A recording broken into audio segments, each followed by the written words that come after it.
नौकरानी एक घर के लिए कितनी जरूरी होती है। ये देख। अरे बहू, ये देख, सारा साबुन बर्तन में रह गया। ये नौकरानी कोई काम नहीं करती, गंदा काम करके चली जाती है और ढेर सारा पैसा ले जाती है। अरे मम्मी जी, उसने तो साफ किया ही था। मेरे ही हाथ से इस ग्लास में सर्फ गिर गया था। अरे बस कर झूठी, उसे बचाने के लिए सारी जुगत लगा ले, लेकिन मैं तो इसे निकाल कर ही रहूंगी। हमारे जमाने में ना कोई नौकरानी थी और ना ही ये चिकने बर्तन। चूल्हे के जले बर्तनों को राख रगड़ कर साफ किया करती थी। अरे माँ जी, मैं कहाँ बचा रही हूँ उसे। और वैसे भी आजकल नौकरानी जरूरत नहीं, स्टेटस सिंबल बन गया है।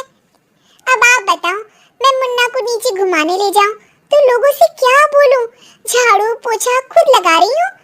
लोग सीधा यही पूछते हैं कि कौन सी नौकरानी काम कर रही है तेरे घर पर। अरे बस कर, ये भी कोई बात होती है? मम्मी जी, आप नहीं सुन, शाम को नौकरानी घर आकर काम कर ही रही होती है कि सास को कहती है, माँ जी एक बात बोलूं, बुरा ना मान। अरे वैसे तो मुझे तेरी शक्ल ही पसंद नहीं है, बात क्या खाक पसंद आएगी। अरे माँ जी, सुन तो लीजिए क्या कह रही है। तो मैंने कौन सा उसका मुंह पकड़ लिया है? अरे माँ जी, वो लाल साड़ी पहनती हो ना पहना करो। सास का गुस्सा अब तो सातवें आसमान पर होता है। अरे वाह जीवा, क्यों ना पहना करूं? और तू होती कौन है ये बताने वाली कि मैं क्या पहनूं क्या ना पहनूं? अरे माँ जी, पूरी बात तो सुन लो, वो बोलना क्या चाह रही है। अरे बुरा न मानो आंटी जी। अरे कौन है आंटी? अपनी उम्र देखी है तूने? 2-4 साल ही छोटी होगी मुझसे और मुझे आंटी बोल रही है। बहू सर पर हाथ रख लेती है। अरे अच्छी खासी उम्र दराज हो और आंटी ना बोलूं? मैं तुम्हारी बहू से भी 4 साल छोटी हूँ। क्यों दीदी? एक तरफ सास यानी पति की माँ, तो दूसरी तरफ नौकरानी जिसके बिना घर का काम नहीं चल सकता। दरअसल माँ जी की शादी भी बहुत जल्दी हो गई थी ना। अच्छा ये झगड़ा छोड़ो, ये बताओ तुम माँ जी को लाल साड़ी पहनने से क्यों मना कर रही हो? वो ना, इनकी उम्र की सारी औरतें सोसाइटी में इनके लिए बात करती हैं कि तुम्हारी सास बुड्ढी घोड़ी लाल लगाम है। बहू को ये सुनकर गुस्सा आ जाता है। अरे बाबा, कौन बोलता है जी? खुद क्या है यहाँ की औरतें? बाल सफेद लेकिन टाइट जींस और कोई कुछ भी पहने। अरे पहनना हमारा निजी हक है, किसी को कुछ हक नहीं बनता कि वो मेरी सास के लिए कुछ बोले। मैं आज ही जाकर माँ जी के लिए लाल जींस लेकर आऊंगी, फिर देखो कोई क्या बोलता है। अरे चुप लाल जींस।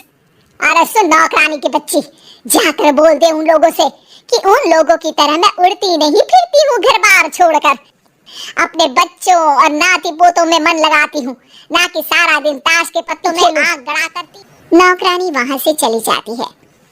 वैसे बहू, नौकरानी के क्या फायदे हैं ये तो पता नहीं, लेकिन सबसे अच्छा तो ये कि पता चल जाता है कि कौन किसके लिए क्या बोल रहा है। सोसाइटी में तेरा नौकरानी रखने का इरादा बिल्कुल। अगले दिन उन लोगों के घर की बेल बजती है। बहू दरवाजा खोलती है कि सामने कुछ औरतें खड़ी होती हैं। अरे बहू, कहाँ है तेरी सास? बुला जरा। अरे बहन जी, आप सारी एक साथ आइए आइए, कैसे आना हुआ? अरे 3 पत्ते खेलने आई हैं, क्यों खेलोगी? क्यों नहीं, वैसे भी बड़े दिन हो गए, एंटरटेनमेंट हुआ नहीं। बहू जाकर पकोड़े तो बना ला। अरे बस करिए, आगे कुछ पीछे कुछ। वैसे तो कहती है कि परिवार पर ध्यान देती है, हमारी तरह 3 पत्तियां नहीं खेलती। हमने कौन सा परिवार छोड़ दिया? सास सक पका जाती है। अब ये किसने कहा? मैं तो कहती हूँ कि मैं भी थोड़ा बाहर निकलूं। आपने ही तो कमला नौकरानी से ये सारी बात की थी। सास और बहू को अब सारी कहानी समझ आ जाती है कि सोसाइटी की औरतें क्यों भड़क रही हैं। माफ करिए आंटी, मैं छोटी हूँ लेकिन फिर भी पहले तो आप लोगों ने माँ की लाल साड़ी का मजाक उड़ाया था ना। हाँ उड़ाया था, लेकिन उससे पहले तो तुम लोगों ने हमारी जीन्स के बारे में बात की थी। अरे क्यों ना पहने हम जीन्स, तुम्हारे पैसों की और बहू सर पकड़ कर बैठ जाती है। देखा बहू, ये खेल कर गई तेरी नौकरानी। यहाँ की बात वहाँ तो वहाँ की बात। दोनों किसी तरह औरतों को समझा बुझा कर और कसम खाती है कि नौकरानी को नौकरानी ही रहने देंगी।